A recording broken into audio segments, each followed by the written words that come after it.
सी देखो, अभी मैं राज कुंद्रा पे कोई कमेंट पास नहीं करना चाहूँगी, लेकिन मैं ये ज़रूर कहूँगी कि जो भी फिल्में हम लोगों ने बनाई हैं सारी फिल्में एरोटिक हैं।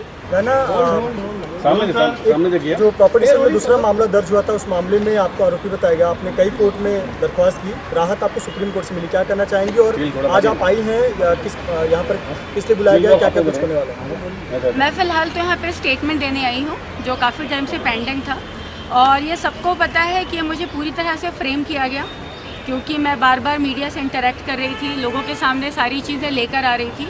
क्योंकि हो क्या रहा था कि ये लोग सिर्फ वन साइडेड खेल रहे थे, इनको जो मन में आ रहा था वो लिख रहे थे, जो मन में आ रहा था बोल रहे थे। तो बहुत ज़रूरी था कि मैं अपना पक्ष रखूं। तो जब मैंने अपना पक्ष रखना शुरू किया, क्योंकि कॉन्स्टिट्यूशन में सबको हक है कि वो अपनी बातें रखें, तो मैंने अपना हक पूरी तरह से यूज़ किया। मैंने अपनी बातें रखी तो मुझ पर केस किया गया, पूरी तरह से मुझे फ्रेम किया गया। मेरे पास प्रॉपर प्रूफ है, मेरे पास प्रॉपर रॉ फुटेज है, CBI के पास भी एक कॉपी है, मेरे पास भी एक कॉपी है, मेरे पास NOC वीडियोज़ हैं।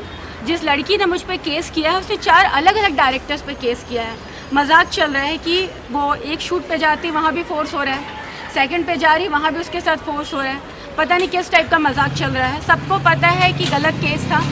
आप मेरी FIR कॉपी भी देखोगे, वहाँ भी पता चलता है कि गलत केस है। इसके बावजूद केस को बढ़ाया गया, बट फाइनली मैं बहुत थैंकफुल हूँ सुप्रीम कोर्ट की कि उन्होंने मुझे रिलीफ दिया है। अभी मैं इंटरिम बेल पर हूँ और बहुत जल्दी मुझे एंटिसिपेटरी बेल मिल जाए, मैं यही उम्मीद करती हूँ। इस मामले में राज कुंद्रा अभी 3 दिनों पहले जेल से बाहर आए। जब वो जेल गए थे तब आपने उनका सपोर्ट किया था कि जो मूवी है उसको इरोटिका बताया था। अभी किस तरह से आपका बयान होगा? वो जेल से बाहर आए हैं जमानत पर 64 दिनों बाद। सी देखो, अभी मैं राज कुंद्रा पे कोई कमेंट पास नहीं करना चाहूँगी, लेकिन मैं ये ज़रूर कहूँगी कि जो भी फिल्में हम लोगों ने बनाई हैं सारी फिल्में एरोटिक हैं, बोल्ड हैं। कोई भी फिल्म पॉर्न की कैटेगरी में नहीं आती है। किसी भी फिल्म में ऐसी कोई भी एक्टिविटी नहीं हुई है जिसे आप पॉर्न कह सकें। और अपार्ट ऑफ ऑल दिस, अभी तक डिजिटल में सेंसर नहीं है। अगर आपके घर में डोर नहीं है, दरवाज़ा नहीं है, तो कोई परमिशन लेके नहीं आएगा। सो जहाँ पे किसी चीज़ की परमिशन की ही ज़रूरत नहीं है, उस पर एक बिना मतलब का केस बना दिया जाता है। बाद में लड़कियों को ज़बरदस्ती ब्लैकमेल करके कि अगर आप केस नहीं करोगे तो आपको भी एक्यूज़ बना दिया जाएगा। सो बेटर आप विक्टिम बन जाओ, उन्हें फोर्स करके केस करवा दिया जाता है। सो ये सारी तरह से गंदगी फैलाई जा रही है। और मैं अभी भी यही कहूँगी कि पहले भी मैं यही कह रही थी कि फिल्में एरोटिक हैं, बोल्ड हैं। कोई भी फिल्म पॉर्न की कैटेगरी में आती ही नहीं है। उन्हें बार बार पॉर्न कह देना, गलत तरीके से चीज़ों को फ्रेम कर देने से चीज़ें नहीं बन जाती जो आप कहते हो। सच सच ही रहेगा। और मेरे पास हर चीज़ का रॉ फुटेज है, मेरे पास हर चीज़ का प्रूफ है। प्रॉब्लम ये है कि ये प्रूफ मैं तब दिखा सकती हूँ जब केस खुलेगा। अभी तो फ़िलहाल जो लड़ाई चल रही है वो सिर्फ इस चीज़ की लड़ाई है कि इन्हें मुझे JC में रखना है या PC में रखना है। पहले ये सॉर्ट आउट हो जाए, फिर जब मेरा केस खोलेगा तब ऑटोमेटिकली सबके सामने सच आ जाएगा कि किस तरीके से मुझे फ्रेम किया गया, किस तरीके से मुझे फंसाया गया।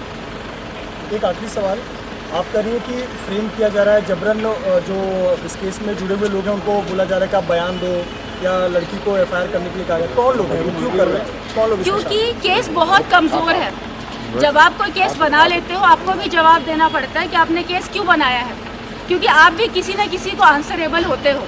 आपके हिसाब से कॉन्स्टिट्यूशन नहीं चलता। तो जब आपको पता होता है कि आप कमज़ोर हैं तो आपको 1-2 कड़ियाँ और जोड़नी पड़ती हैं। कहते हैं ना, अगर रस्सी कमज़ोर है तो गठान लगानी पड़ती है। तो वही चल रहा है यहाँ पे। इन्हें पता है कि पॉर्न का कोई केस ही नहीं बनता, क्योंकि अभी तक डिजिटल पे सेंसर नहीं आया है। तो लड़कियों को ज़बरदस्ती प्रेशर देकर यह कहा जाए कि फोर्स करके शूट करवाया गया है, जो कि कभी नहीं हुआ। और मैं एक और बात कहना चाहूँगी, जो लड़कियाँ ये अभी केस करके बहुत खुश है ना कि हमने केस तो कर दिया, हमारी जीत हो गई, मैं बाकायदा जहाँ तक मैं लड़ सकूँगी मैं वहाँ तक लड़ूंगी।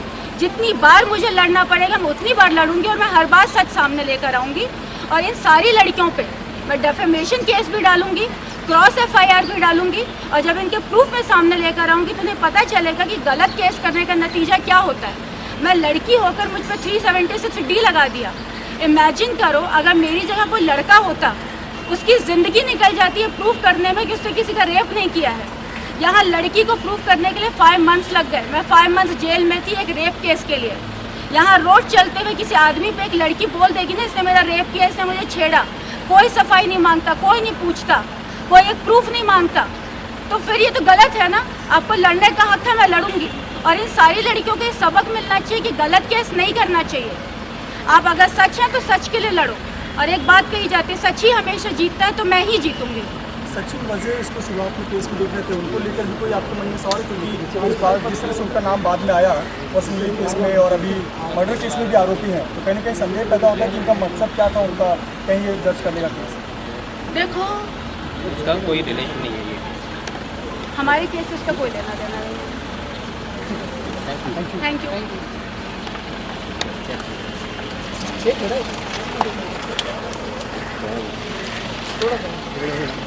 दिवाकर